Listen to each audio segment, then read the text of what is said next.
샬롬? 놀라운 인체의 원리 두 번째입니다. 이온과 용액. 대부분의 원자는 분자로 묶여 있을 때 가장 행복하다. 따라서 전자를 공유하여 서로 결합하는 원자가 많지만 다른 방법을 생각해낸 원자도 있다. 예를 들어 보자. 나트륨 원자는 최외곽 껍질에 전자가 하나 있는데 염소 원자는 7개다. 나트륨이 자신의 전자를 염소에게 주면 둘 다 안정하게 된다. 그러면 이제 나트륨 원자는 전자보다 양성자를 더 많이 갖고 있기 때문에 양전하 플러스를 띠고 염소 원자는 전자를 하나 얻었기 때문에 음전하 마이너스를 띈다. 이처럼 전하를 띠는 원자를 이온이라 부른다. 반대 전하를 띤 이온끼리는 달라붙는다.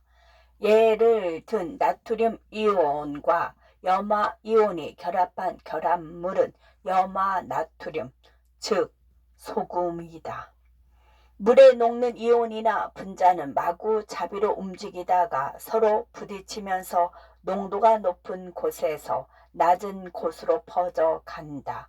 그래서 결국 어디에나 고르게 분포하게 된다. 이 과정이 확산이다.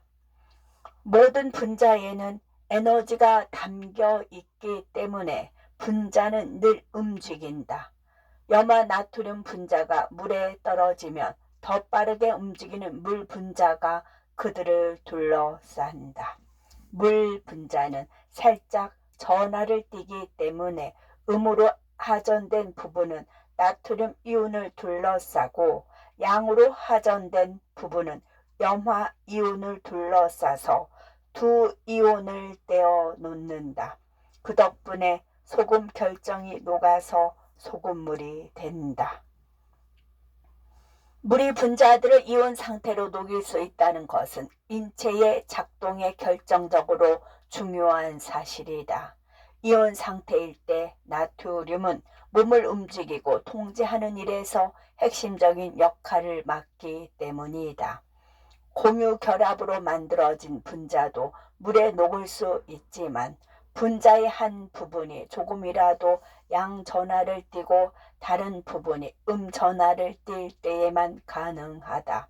그런 분자를 극성 분자라고 한다. 인체의 주 에너지 공급자인 포도당이 몸속에서 활동할 수 있는 것도 포도당이 극성 분자라서 물 분자들과 상호작용하여 포도당 용액이 되기 때문이다. 기체 분자도 확산한다.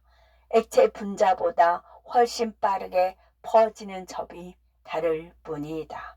누군가 방 한 구석에서 방귀를 뀌면 오래지 않아 온 방의 사람들이 냄새를 맡게 되는 것이 확산 때문이다. 탄소 뼈대. 지구의 모든 생물처럼 사람은 탄소 원자를 주축으로 한 여러 종류의 분자들이 조립하여 만들어졌다. 바깥 껍질에 전자가 4개 있는 탄소 원자는 마치 결합을 위해 태어난 원자 같다. 탄소 원자는 쉽게 사슬이나 고리를 이루며 분자의 뼈대 역할을 톡톡히 수행한다. 그 뼈대에 수소나 산소, 질소, 인 같은 다른 원자들이 공유 결합으로 달라붙는다. 그렇게 만들어진 분자는 안정될 뿐 아니라 세포를 살아 움직이게 하는 숱한 화학 반응에도 잘 참여한다. 탄소를 기반으로 한 분자들은 각자 몸속에서 맡은 역할에 어울리는 구조를 갖추고 있다.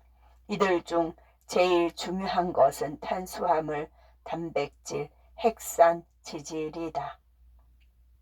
지질은 지방이나 기름처럼 지방산으로 만들어진 분자를 말한다. 지방산은 긴 사슬 모양의 분자로 서로 전자를 공유한 탄소 원자들과 거기에 붙은 수소 원자로만 이루어졌다. 지방산은 전하를 띠지 않는 무극성이기 때문에 물에 녹지 않는다. 지질의 한 종류인 인지질은 세포막 건설에 중요한 역할을 맡고 있다. 인지질은 두 지방산 사슬이 글리세롤이라는 분자로 연결되고 인을 포함한 또 다른 분자는 그 글리세롤이 결합한 형태다. 그런데 인을 포함한 이 분자는 극성이라서 음으로 하전된 부분과 양으로 하전된 부분이 있다. 따라서 인지질은 인을 포함한 쪽은 전하를 띠지만 지방산 쪽은 띠지 않는다. 이 특징 때문에 세포막 건설의 이상적인 재료로 쓰인다. 꼬리에 꼬리를 물고 세포막을 만드는 인지질은 이중 생활을 한다. 극성을 띤 머리는 물에 끌리지만 무극성인 꼬리는 물에 밀려난다. 인지질은 몽땅 물에 풀어놓으면 머리는 머리끼리 붙어 물과 섞이고 꼬리는 꼬리끼리 붙어 반대 방향을 보는 형태로 늘어선다. 게다가 꼬리들은 더 완벽하게 물에서 격리되고 싶어서 다른 꼬리들의 끝과 접촉하므로 결국 물 셀 틈이 없고 유연한 이중층을 만들어진다. 이 멋진 건축물이 바로 세포막의 기본 구조이자 세포 속 몇몇 구성 요소를 둘러싼 막의 구조이다. 막 지질의 5분의 1쯤을 차지하는 콜레스테롤은 가만히 놔두면 곤죽처럼 흐물흐물해질 수 있는 막을 안정시켜 준다. 드넓게 펼쳐진 지질막 사이사이에 단백질도 많이 끼어 있다. 어떤 단백질은 세포 안팎으로의 물질 운반을 통제하는 통로이고 어떤 단백질은 세포들끼리 통신할 때 메시지를 주고받는 역할을 한다. 또 어떤 단백질은 표지 역할을 한다. 몸을 순찰하는 방어세포가 그 표지를 보고서 이 세포가 외부의 침입자가 아니라 우리 몸의 세포임을 확인하는 것이다. 뻗고 치고 버팀대와 줄이 없다면 텐트는 풀썩 무너져 형체를 알아볼 수 없는 더미가 될 것이다. 세포도 마찬가지다. 잘 조직되어 있으면서도 유연한 내부 지지 구조가 없다면 세포는 바람 빠진 풍선이나 다름없다.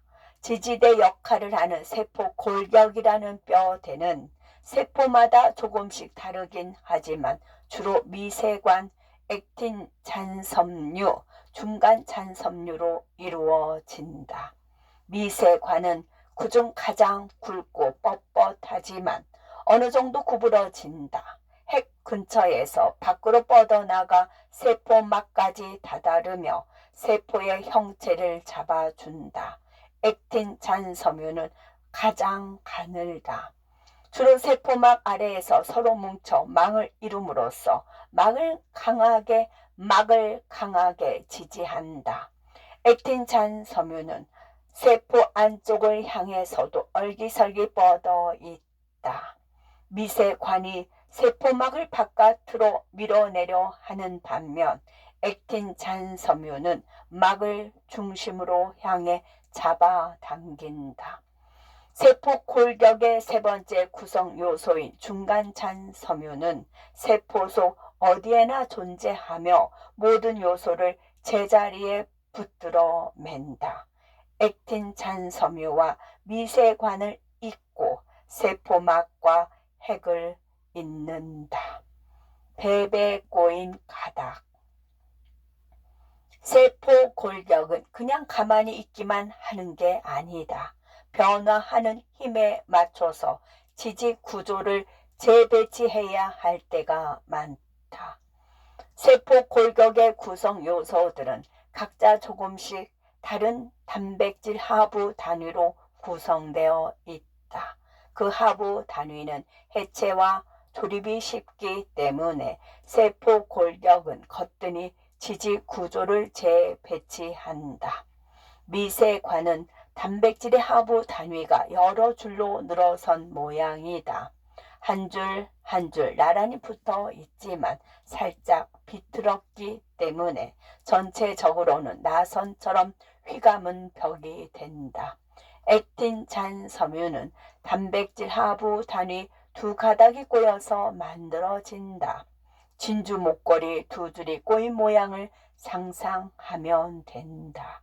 중간 잔 섬유는 단백질들이 꼬여서 작은 가닥을 이루고 그 가닥들이 꼬리에 꼬리를 물고 더 긴 가닥을 형성한 뒤 서로 나선형으로 휘감은 구조이다. 건축 재료. 구조적 지지력을 제공하고 세포 골격, 화학 반응을 가속하고 효소, 세균을 무력화하고 항체, 메시지를 나른다. 호르몬. 이 모든 일을 해내는 단백질은 최고로 다재다능한 분자이자 생명체의 작동의 핵심적인 요소다. 어떤 일을 하든 모든 단백질은 고작 20종류에 불과한 아미노산으로 만들어진다. 아미노산이라는 이 작은 단위는 분자의 핵심과 다 같지만 거기에 달린 곁사슬이 제각기 독특하다. 아미노산들이 서로 결합하여 길게 이어지면 곁사슬들은 팔찌에 주렁주렁 달린 장식물 마냥 매달린다. 그 긴 사슬에 여기저기에 결합이 생기면 사슬은 꼬이고 접혀 하나의 단백질이 된다. 단백질의 최종 형태는 아미노산의 개수와 순서에 달려 있다. 단백질은 정해진 형태에서 조금이라도 벗어나면 제 임무를 해내지 못한다. 대대로 내려오는 비법. 두 팔, 두 다리, 몸통, 큰 뇌를 담은 머리. 우리가 이렇게 생긴 것은 인체 세포들이 엄청나게 다양한 단백질을 만들 줄 알기 때문이다. 세포들은 아미노산을 제대로 된 순서로 조립하여 특정 업무에 적합한 단백질을 만드는 방법을 어떻게 알까? 우리가 중요한 일을 할 때는 지침을 놓고 작업하듯이 세포들도 지침에 따른다. 그 지침은 세포 핵 속에 담겨 있다. 일종의 도서관인 셈이다. 물론 진짜 책이 들어있지는 않고 디옥시리보핵산, 즉 DNA라는 굉장히 긴 분자의 형태로 들어있다. 핵에 든 DNA 분자 46가닥에는 유전자라는 특수한 지침이 25,000개쯤 보관되어 있으며 유전자 하나하나가 특정 단백질을 생산하라고 지시한다.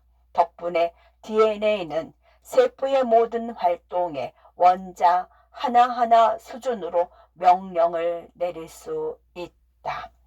DNA는 뉴클레오티드라는 물질로 구성이 된다. 뉴클레오티드는 다시 당, 인산, 염기라는 세 구성 요소로 이루어진다. 이웃한 뉴클레오티드의 당과 인산 분자는 서로 결합하여 뼈대를 만들고 염기는 그 뼈대에서 튀어나온 형태로 붙어 있다. 염기에는 아데닌 A, 구아닌 G, 시토신 C, 티민 T의 4종류가 있다. 염기들이 어떤 순서로 조립되었느냐 하는 것이 바로 어떤 단백질을 만들 것인가 하는 지침에 해당한다. 그런데 DNA 가닥 하나를 그냥 내버려 두면 그것은 당장 단백질처럼 이리저리 접히고 똘똘 뭉쳐서 읽기 힘든 형태가 될 것이다. 그 대신 지침을 읽기 편한 형태로 보관하는 방법이 있다. DNA 두 가닥을 병행하게 놓고 서로의 염기들 사이에 약한 결합을 맺게 하는 방법이다. 이때 염기 A는 반드시 T와 결합하고 C는 G와 결합한다. 사다리 모양의 구조물은 분자들 사이에 작용하는 여러 힘 때문에 배 꼬인다. 이렇게 완성된 것이 그 유명한 DNA 이중나선이다.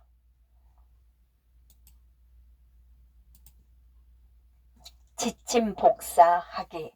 DNA가 손상되면 세포의 정상적인 기능이 위태로울 수 있으므로 DNA라는 소중한 지침은 핵 도서관에서 절대 대출이 안 된다. 설령 대출 허가가 나더라도 핵을 둘러싼 핵막에 난 구멍이 굉장히 작기 때문에 DNA처럼 큰 분자는 그곳을 통과하여 세포질로 나갈 수 없다. 그 지침을 사용하도록 해주는 것은 리보핵산, 즉 RNA라는 뛰어난